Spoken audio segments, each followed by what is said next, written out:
Mi novia de 10 años me dejó por ser plomero sin ambición, pero cuando descubrí que su mentora la manipuló para quedarse conmigo, fingí enamorarme de ella y las expuse a ambas, destruyendo sus carreras y dejándolas suplicando perdón. Tengo 28 años, vivo en un pueblo pequeño del Medio Oeste, y soy dueño de mi propio negocio de plomería que, la verdad, me costó un montón de sudor y lágrimas construir desde cero. Y necesito contar esta historia, porque lo que pasó el año pasado, básicamente, me destrozó. Me hizo hacer cosas que nunca pensé que haría. Y al final, bueno, supongo que me dio una satisfacción que todavía no sé si estuvo bien sentir. Pero antes de llegar a eso, necesito empezar por el principio, cuando conocí a Mia en segundo año de prepa y pensé que había encontrado a la persona con la que iba a pasar el resto de mi vida. Mia y yo nos conocimos cuando teníamos como 15 años. En una clase de historia o algo así, no recuerdo exactamente cómo empezó, pero sí recuerdo que me gustó inmediatamente. Era linda, inteligente. Tenía esa risa que hacía que todo el mundo volteara, ya sabes, ese tipo de persona que ilumina un lugar solo con estar ahí. Empezamos a salir, y fue de esas relaciones de preparatoria que todos dicen que no van a durar, pero que en nuestro caso, duró 10 años, para ser exactos. 10 años en los que yo básicamente construí mi vida alrededor de ella, y ella construyó la suya alrededor de sus ambiciones profesionales, lo cual nunca me molestó porque yo la apoyaba en todo. Cuando terminamos la prepa, Mia quería ir a la universidad, estudiar literatura inglesa porque soñaba con trabajar en el mundo editorial, tipo editora de libros o algo así. Yo, por otro lado, sabía que la universidad no era lo mío. Mi papá era plomero, mi abuelo era plomero, y yo tenía facilidad para eso, así que decidí empezar mi propio negocio. Suena más glamoroso de lo que fue, créeme. Los primeros años trabajé como empleado de otros plomeros, ahorrando cada centavo que podía mientras Mia estaba en la universidad. Le ayudaba con la colegiatura cuando podía, con los libros, con lo que necesitara, porque eso hacían las parejas. ¿No? Te apoyas, mutuamente. Ella estudiaba en una ciudad como a 2 horas de aquí, así que nos veíamos los fines de semana principalmente, a veces entre semanas y yo tenía un trabajo cerca de su campus. Fueron años difíciles, no voy a mentir, porque la extrañaba todo el tiempo, y a veces me sentía medio solo en este pueblo, mientras ella estaba allá teniendo todas estas experiencias universitarias, de las que yo no era parte. Pero funcionaba, o eso pensaba yo. Hablábamos todos los días, hacíamos planes para el futuro, hablábamos de casarnos después de que ella se graduara, de tener hijos eventualmente, de construir una vida juntos aquí en el pueblo donde crecimos. Para cuando Mia se graduó, yo ya tenía mi negocio funcionando bastante bien, no era millonario ni nada, pero tenía 2 empleados. Una camioneta con mi logo que diseñé yo mismo en una aplicación gratis. Se veía medio corriente, pero era mía. Y suficientes clientes regulares como para sentir que finalmente estaba logrando algo. Mia se graduó con honores, lo cual no me sorprendió para nada porque siempre fue súper dedicada y consiguió trabajo en una casa editorial en la ciudad. No era el trabajo de sus sueños todavía, era más bien asistente editorial o algo así. Pero era un pie en la puerta, y ella estaba emocionadísima. Ahí fue cuando conoció a Jennifer. Jennifer trabajaba en el mismo departamento. Tenía como 30 años, o sea, unos años mayor que nosotros, y según Mia, era súper cool, súper experimentada, una mentora increíble. Al principio me daba gusto que Mia tuviera a alguien que la guiara en este mundo nuevo, porque yo no sabía nada de editoriales ni de ese ambiente corporativo. Jennifer esto, Jennifer aquello, Mia hablaba de ella todo el tiempo. Me contaba que salían a almorzar juntas, que Jennifer le daba consejos sobre cómo navegar la política de oficina, que la había invitado a eventos de networking y cosas así. Todo parecía normal, o eso pensaba yo. Pero luego empezaron los comentarios. Sutiles al principio, tan sutiles que casi no los notaba. Mia empezó a mencionar cosas que Jennifer había dicho sobre las relaciones, sobre cómo era importante que las parejas tuvieran el mismo nivel de educación y ambición, o comentarios sobre cómo Jennifer pensaba que era raro que Mia tuviera que manejar 2 horas cada vez que quería ver a su novio, que eso no era práctico a largo plazo. Pequeñas semillas de duda plantadas aquí y allá, disfrazadas como preocupación de amiga. Yo intentaba no darle importancia, la verdad. Le decía a Mia que cada relación era diferente, que lo nuestro funcionaba porque nos queríamos, porque nos conocíamos desde hace años, porque habíamos crecido juntos. Ella estaba de acuerdo conmigo, o al menos eso decía. Pero podía notar que las palabras de Jennifer se le quedaban dando vueltas en la cabeza. Empezó a hacer comentarios sobre cómo tal vez yo debería expandir mi negocio a la ciudad, o sobre cómo tal vez ella debería buscar trabajo aquí en el pueblo para estar más cerca, pero luego descartaba esa idea diciendo que no había oportunidades de carrera aquí. La distancia que siempre habíamos manejado de alguna manera empezó a sentirse como un problema. Jennifer también empezó a criticar cosas específicas sobre mí, siempre a través de Mia, obviamente, porque yo apenas había conocido a la mujer como 2 veces en persona. Que si yo no entendía el estrés del trabajo de Mia porque yo era mi propio jefe, que si yo no tenía título universitario, entonces probablemente no podía conectar con Mia a nivel intelectual, que si yo todavía vivía en el mismo pueblo donde crecimos, entonces claramente no tenía ambición. Cosas así, envenenando poco a poco la imagen que Mia tenía de mí, de nosotros, de todo lo que habíamos construido juntos durante una década. Lo peor es que yo podía ver lo que estaba pasando, pero no sabía cómo detenerlo. Cada vez que intentaba hablar con Mia sobre la influencia de Jennifer, ella se ponía a la defensiva. Me decía que Jennifer solo quería lo mejor para ella, que era su amiga, que yo estaba siendo paranoico o controlador. Y tal vez tenía razón, no sé. Tal vez yo sí estaba siendo paranoico, pero algo en mi interior me decía que Jennifer no tenía buenas intenciones.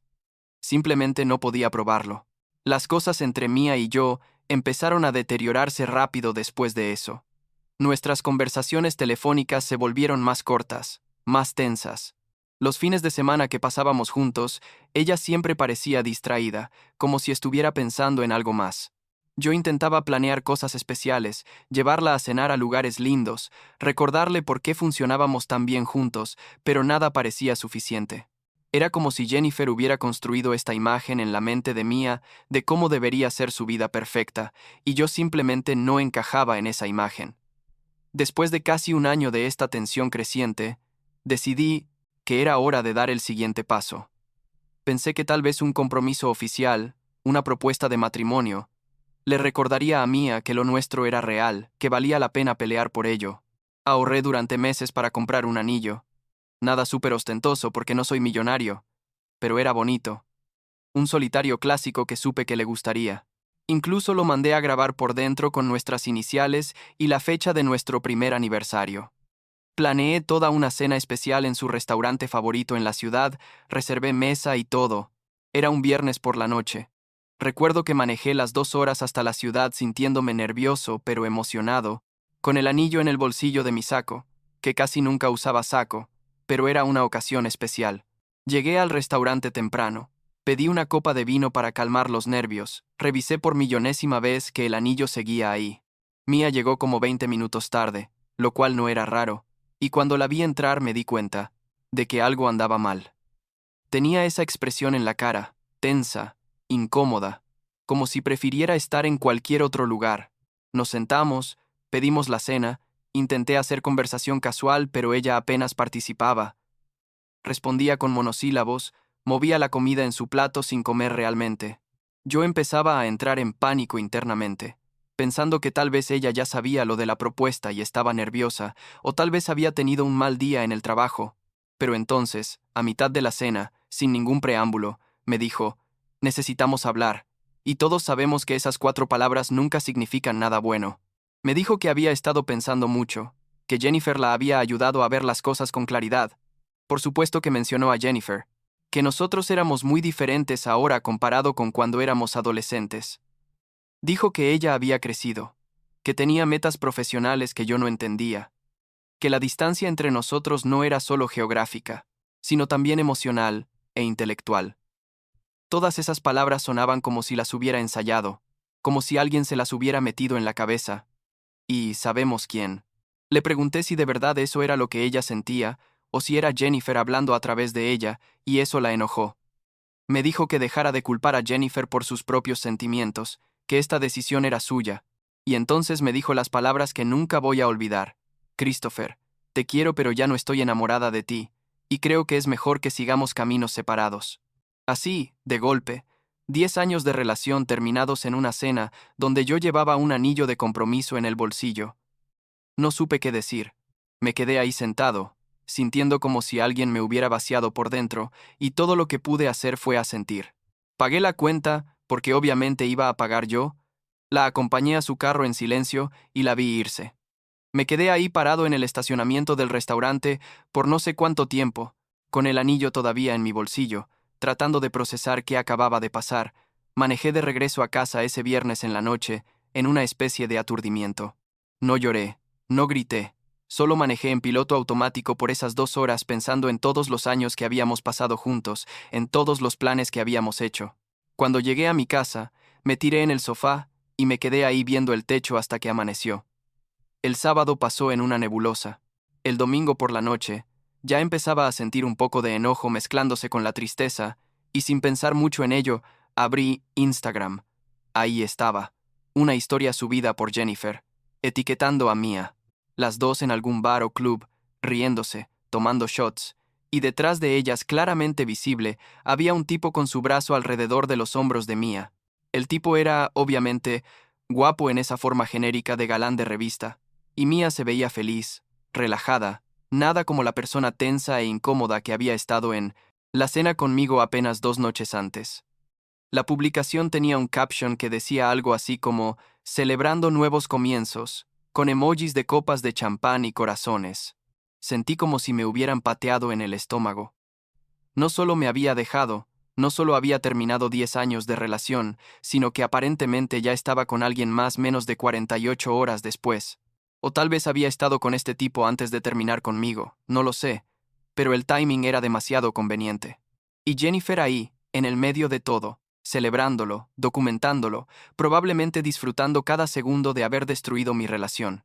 Hice lo que probablemente no debía haber hecho, pero que en el momento me pareció necesario. Le marqué a Mia. Me contestó después de varios timbrazos. Sonaba alegre, medio tomada. Le pregunté sobre el tipo de la foto. Ella inmediatamente se puso a la defensiva. Me dijo que lo que ella hiciera ya no era mi problema, que acabábamos de terminar, que yo no tenía derecho a cuestionarla. Le dije que era interesante cómo apenas hacía 2 días me había dicho que necesitaba espacio para encontrarse a sí misma, y ahora estaba en un bar con otro tipo. Ella empezó a gritarme, diciéndome que era tóxico, controlador, que esto era exactamente por qué habíamos terminado. Yo le dije algunas cosas de las que después me arrepentí. Ella me dijo más cosas hirientes, y eventualmente colgué el teléfono. Esa noche la bloqueé de todo. Instagram, Facebook, WhatsApp, su número de teléfono, todo. Si ella quería seguir adelante con su vida, perfecto, yo también iba a seguir con la mía. O al menos, eso es lo que me dije a mí mismo mientras pasaba las siguientes semanas, sintiendo como si tuviera un hoyo en el pecho. Las semanas se convirtieron en meses. Me enfoqué en mi trabajo, en expandir mi negocio, en mantenerme ocupado para no pensar en ella. Mis amigos intentaban sacarme, conocer chicas nuevas, pero yo no estaba listo, todavía. Llevaba el anillo en el cajón de mi buró, sin saber qué hacer con él. No podía devolverlo porque lo habían grabado, y venderlo se sentía como admitir una derrota definitiva, así que ahí se quedó. Como 3 meses después de la ruptura, tuve que hacerme una cirugía. Nada súper serio.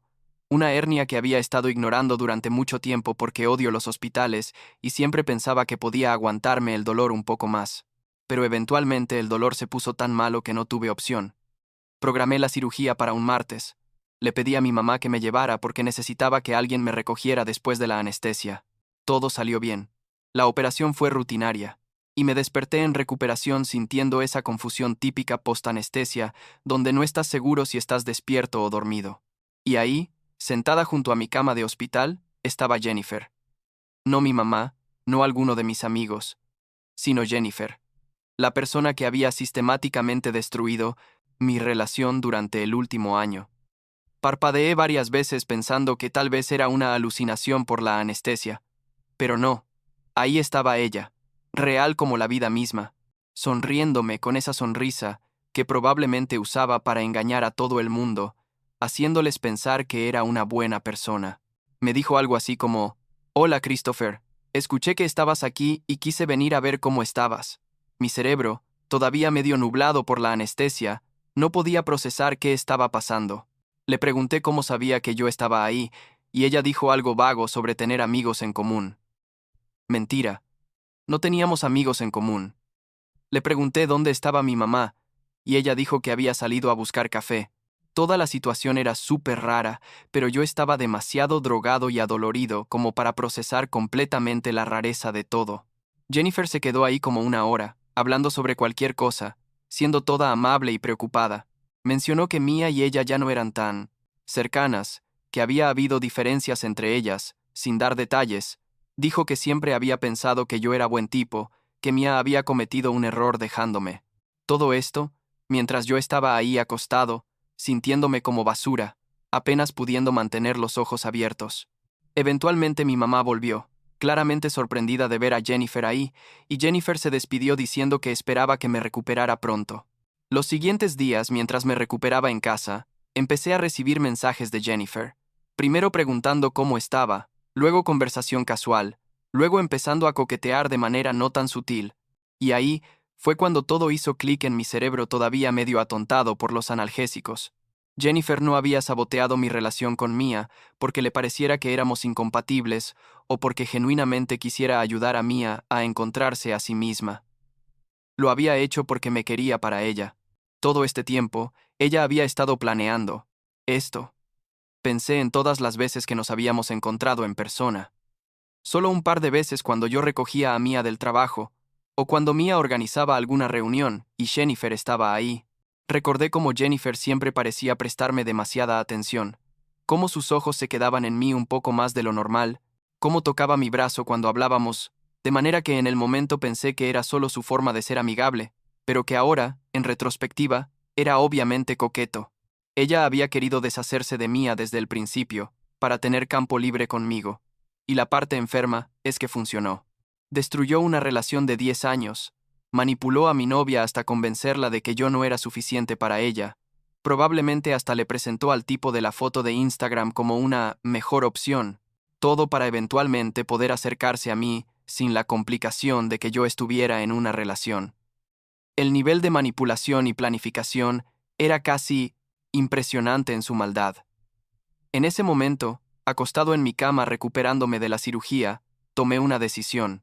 Si Jennifer había jugado conmigo, con Mia, con nuestros sentimientos y nuestras vidas como si fuéramos piezas en su tablero personal, entonces yo también podía jugar, y esta vez yo iba a ganar. Empecé a responder sus mensajes. Arrecimos, no demasiado entusiasta al principio, solo lo suficiente para mantener su interés. Le agradecí por visitarme en el hospital. Le dije que había sido un detalle lindo. Ella inmediatamente se enganchó. Empezó a mandarme mensajes todos los días. Yo jugaba difícil de conseguir, a veces respondía rápido, a veces me tardaba horas. Le decía que todavía estaba procesando lo de Mia, que no sabía si estaba listo para algo nuevo. Todo mentira. Yo sabía exactamente lo que estaba haciendo. Pasaron un par de semanas así. Jennifer empezó a ser más agresiva en sus avances. Me invitó a salir. Le dije que mejor nos viéramos en lugares casuales. Primero porque no me sentía listo para algo que pareciera una cita oficial. Nos vimos para tomar café, luego para almorzar, luego para cenar. Durante todo este tiempo, ella hablaba sobre ella misma, sobre su trabajo, sobre cómo era tan difícil encontrar a alguien real en la ciudad. Apenas mencionaba a Mia, y cuando lo hacía era de manera negativa, diciendo cosas como que Mia siempre había sido medio inmadura, que había tomado decisiones impulsivas.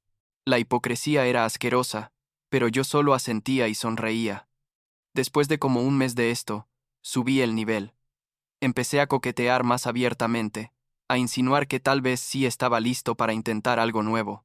Jennifer prácticamente saltó ante la oportunidad. Tuvimos nuestra primera cita oficial, donde ella dejó muy claro que me quería, físicamente hablando. Yo jugué el papel del tipo que todavía estaba un poco herido, pero que estaba dispuesto a intentar seguir adelante. Esa noche terminamos en su departamento. No.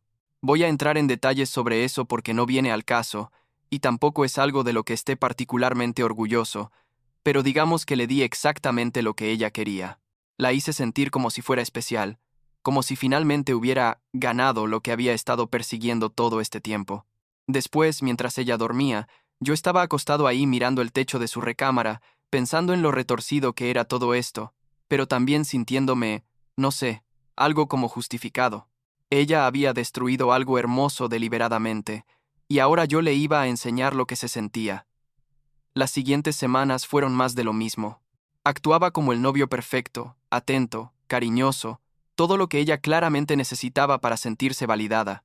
Ella me presentó a sus amigas, que también eran bastante insoportables, por cierto. Me llevaba a eventos de su trabajo, básicamente me exhibía como su nuevo trofeo.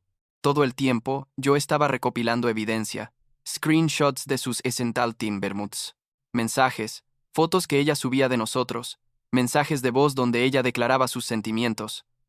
Lo guardaba todo. Entonces, un día, aproximadamente 2 meses después de que empezáramos esto, simplemente desaparecí. La bloqueé de todo igual que había hecho con Mia. No le respondí llamadas, no contesté mensajes, simplemente me hice humo. Y como era de esperarse, ella empezó a volverse loca. Los mensajes empezaron a llegar. Primero confundidos, luego preocupados, luego enojados, luego desesperados. Me mandaba mensajes desde números diferentes cuando se dio cuenta que la había bloqueado. Me mandaba emails. Hasta se apareció un día en mi negocio, pero yo no estaba ahí, y mis empleados le dijeron que no sabían cuándo volvería. Durante 2 semanas dejé que se desesperara, que sintiera esa ansiedad de no saber qué pasó, de preguntarse si había hecho algo mal, de sentirse rechazada y confundida. Era exactamente lo mismo que yo había sentido cuando Mia me dejó, multiplicado porque Jennifer había invertido tanto esfuerzo en conseguirme, que mi desaparición súbita debía dolerle el doble. Después de esas 2 semanas, cuando calculé que ella había alcanzado su punto máximo de desesperación, recopilé todo. Todos los screenshots de sus mensajes desesperados más recientes, las capturas donde ella me decía cuánto me quería, las fotos de nosotros juntos, los mensajes de voz donde prácticamente me suplicaba que hablara con ella. Lo organicé todo en un archivo PDF bien ordenado, cronológico, imposible de malinterpretar, y se lo mandé todo a Mia. No le escribí nada, solo adjunté el archivo con un título simple. Pensé que deberías ver esto. Sabía que Mia todavía tenía mi email porque nunca nos habíamos bloqueado de ahí, y sabía que su curiosidad no la dejaría ignorar un mensaje mío después de meses de silencio total. No tuve que esperar mucho para que pasara lo inevitable. 2 días después, mi mamá me llamó diciendo que había escuchado de alguien que conocía, a alguien que trabajaba en la editorial, que había habido un incidente ahí.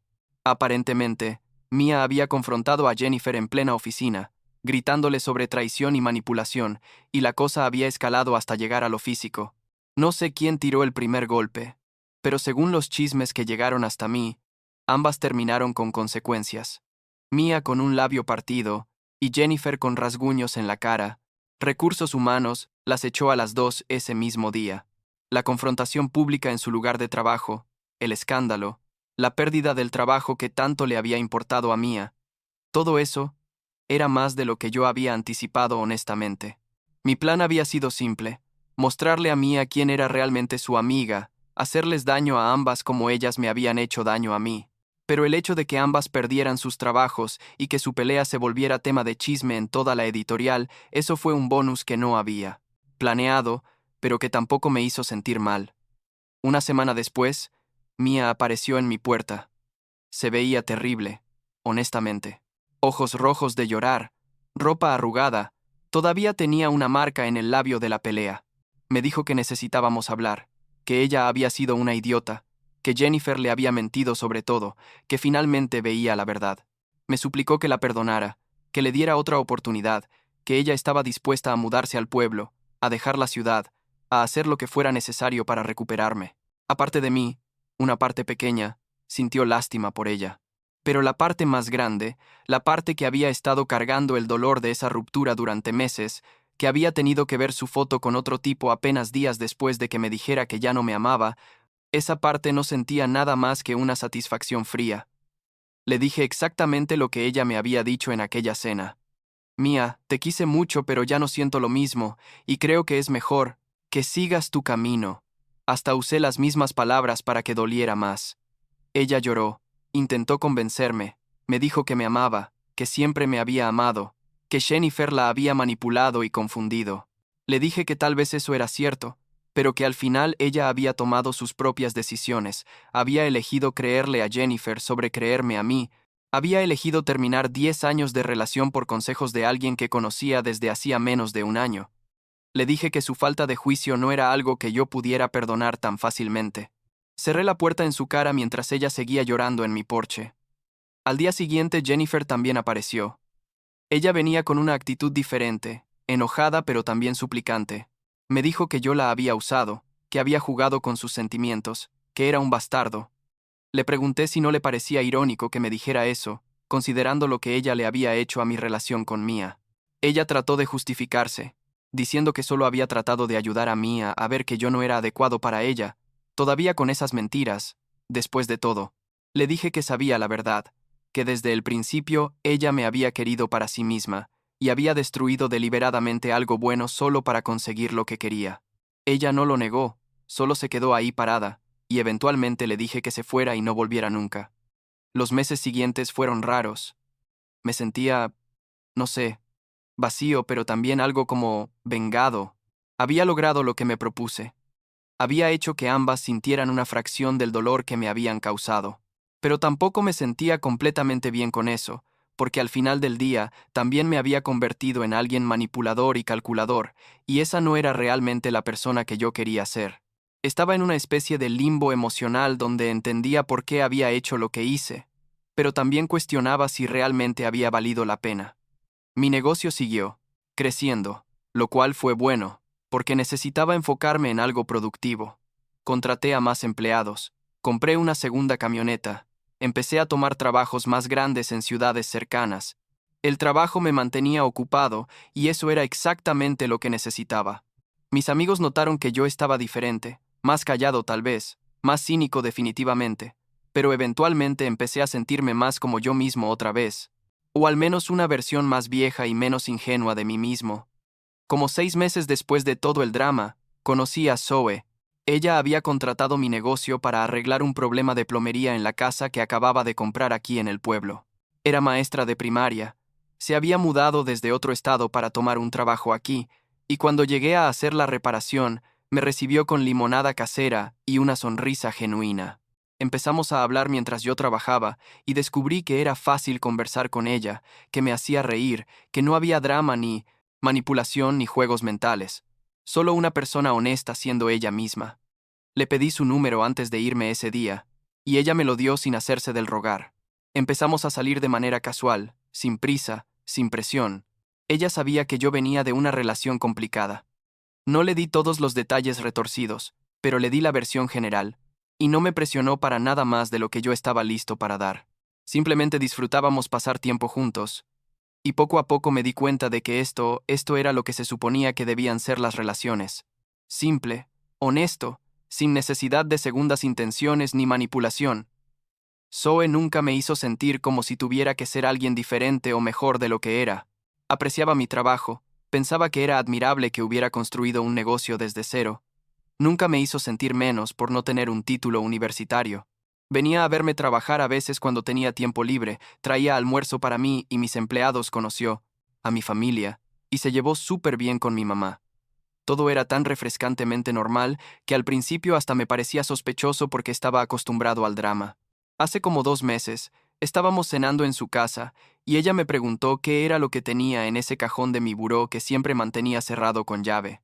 Se había dado cuenta porque una vez la mandé a buscar algo en mi recámara y ella accidentalmente había intentado abrir ese cajón. Le dije la verdad, que era un anillo de compromiso que había comprado para mi ex, que nunca pude darle y que no sabía qué hacer con él. Esperaba que se sintiera rara al respecto, pero ella solo me dijo que tal vez era hora de venderlo o hacer algo con él, que mantenerlo ahí era como seguir cargando ese peso del pasado. Tenía razón, obviamente. Así que la siguiente semana lo vendí. No recuperé todo lo que había pagado por él, pero recuperé algo. Y honestamente, el dinero no importaba tanto como el sentimiento de finalmente cerrar ese capítulo.